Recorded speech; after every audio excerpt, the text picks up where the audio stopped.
Well, I think at the beginning I struggled to find my rhythm on court, probably because she's lefty and I heard I had a hard time adjusting to her serve, and plus the wind. I think without the wind I would manage, but it was pretty crazy out there. But in the third set, which was pretty tight, I knew what mistakes I've made, so I know what I want to work on and what I want to improve before next tournament for sure.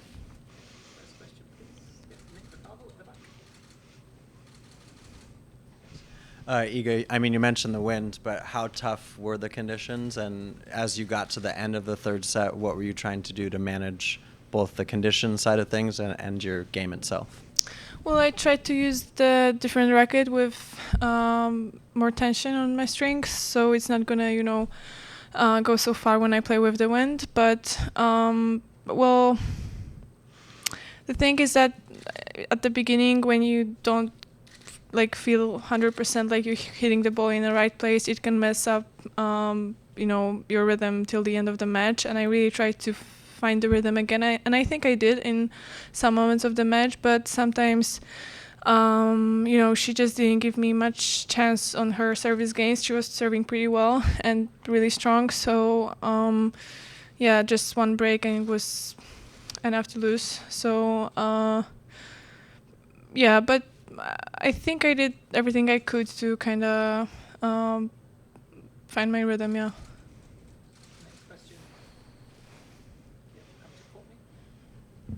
Hi, John Chidley-Hill from the Canadian Press. You already mentioned that Beatriz is left-handed and that was a challenge, but what else about her game made her a difficult opponent? Well, well, for me right now it's hard to say if it was more her game or the wind that really, messed up my first set. But I think she just used the conditions better than me. And when she was playing with the wind, she was playing really strong balls, and sometimes I was late for them. And on the other hand, she was able to, put it in.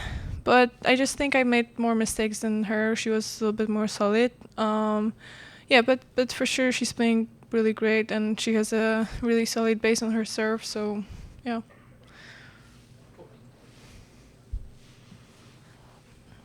And Iga, just in terms of just your takeaways from the match, I mean, with the conditions sometimes, I've talked to other players who played today and they all were quite adamant that these were really some of the toughest conditions they've played in. So is it easier to discount kind of the way the match went and the result and things like that? Or are there things that you take out of this going forward? Well, for sure, I know I would feel much better if we had normal conditions, especially this was the first day that it was so windy, so I didn't even know that it's gonna be like that, and it was hard to even prepare, but I'm pretty sure I would play better. But we have both the same conditions, and I also want to I don't want to be the player that is gonna blame it on the wind, but so next time maybe I'm gonna be able to find, even though the conditions are gonna be bad, more solutions, and just play more solid, because I did a lot of mistakes that that I kind of don't accept, Atam Gatron, Observer. You mentioned obviously the wind. We're talking about it.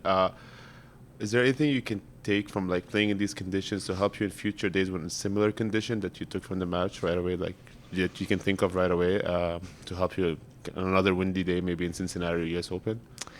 I don't know yet, but I will find out.